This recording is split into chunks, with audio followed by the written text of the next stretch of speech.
Now, from a psychological standpoint, can you take us through the game, within the game? You kind of alluded before how you kind of are locked in, but your teammates are going through their ups and downs, but you have to kind of lock in a little different. Can you tell us a little bit about that process for you? Yeah, I mean, for me, going into that game-winning kick, it's just, you see a lot of kickers sit around and kicking in the net the whole time, but, my philosophy, that was my first ever attempt at a game winner, was kick one in the net. If it feels good, leave it at that, because you don't want to go onto the field with your last kick not feeling great and doubting it. So just trusting in it. There was just a moment where I just felt God's presence. I just felt all the prayer over me. I just knew that my support system was there for me and that they were praying for me and that God was with me. So I was just completely confident in the abilities God gave me. And do you mind sharing what you say or what you think about after you made it? I was just excited, excited to win because, the offense did a great job getting me in that position. Defense had a really hard fight, did a really good job, so just excited to win it as a team. Great, thank you.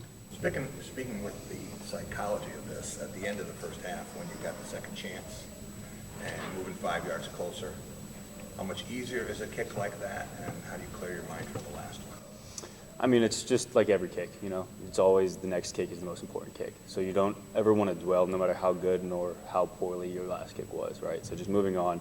And just knowing, again, trusting in my ability, going out, knowing that I can hit a 50-yarder. So. What did you say when you saw there was a flag and you were going to get another shot in? I saw him jump off, so I hit the ball and I was like, seeing if it was going to go in, and then once I saw it go, I was like looking for the flag because I saw him jump off. So. And at the end, on the last drive, is there a point when the offense gets there and you say, "That's me, I'm there, I can make that kick"? It's usually pregame. I'll tell coach what my range is. Felt pretty good that whole game, so we got into range, and I was like, let's do it. So. What did you tell him what your range was that day? I think it was either 55 or 60. So. The end of the flip side, end of the 4 minutes to go in the game, and they're lining up for a field goal. Looks like 2-score game. Mm-hmm. What's going through your mind when they miss the kick, and then Nick obviously gets that touchdown catch? It's just a complete game change. Yeah, I was extremely excited. One for Nick, just to see a freshman go out there and do what he did. He did a great job. But also, just knowing that in the back of my mind that I might have a chance to win the game was just really exciting. And everybody on the sideline was super excited. There was complete confidence in me from everybody that came up to me and said something. So, it was just really exciting to know that I might get the opportunity to win the game. How many family and friends did you have at the game? Kind of, this is a little special. Does that make it any more special for you being your home state? Yeah, there were about 15, 16 people there. My parents, my mom's side of the family was there. My brother and some of my buddies from high school were able to make it, so it was really awesome. About an hour drive for that? I think it was about 2 hours.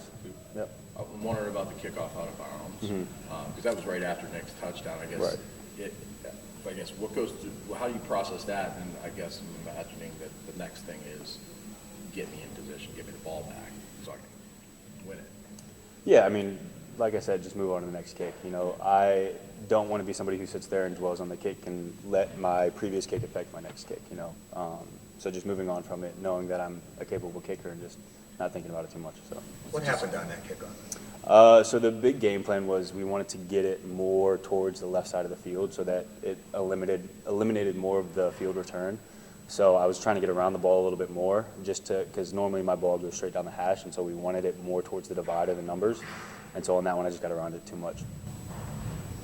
Going back to the first game, I mean, John just mentioned that, he regretted not taking the field goal instead of going more fourth down. I mean, when a coach admits, a mistake or maybe you're, in that moment or publicly, what does that do to the players? I mean, to know that is this kind of culture of accountability? It's awesome. Yeah, it's great because you don't want anybody to think. I mean, nobody's above the program here. Just like he says, low ego, high output. And I would expect the same thing from him. He's a very humble, great human being.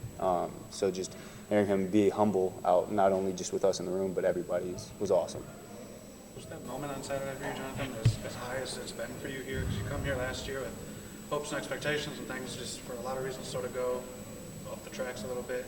Was that moment for you, sort of what you hoped to be doing and feeling and everything when you came here, I guess? Or was that the high of being here, would you say?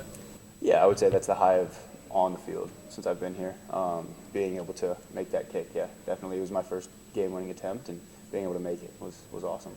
we saw some photos and videos or whatever they put on social media of your teammates. I mean, what did that feel like to see how happy they were for you, and especially when you got a locker room with a lot of guys you just met, you know, a couple months ago or 9 months ago in some cases? I mean, it's great to have that support system, you know. Everybody came up to me and was like, hey, it's going to come down to you. You got it, you know. And coming into the locker room and just feeling the warmth of everybody, just super excited, not only for me, but just for the team. You know, that win was a huge stepping stone for the program. So it was just really exciting. Do you have a pre-kick process? Do you have a pre-kick process? I imagine it stays steady for every kick. What is your process? Yeah, so, I mean, it's the same thing for every kick. You know, I go up, I take my steps back, and once I'm getting my steps over, I'll touch my pads and just remind myself that I'm secure in Christ, just to kind of cool the nerves and just make sure I'm where my feet are. If you hadn't hit the 50-yarder, would the goalposts have looked as wide on the last one? I don't think there would have been any difference going into that kick. You know, you don't want, like I said, you don't want any kick to affect the next kick. So, you know, just going into it, the same mindset.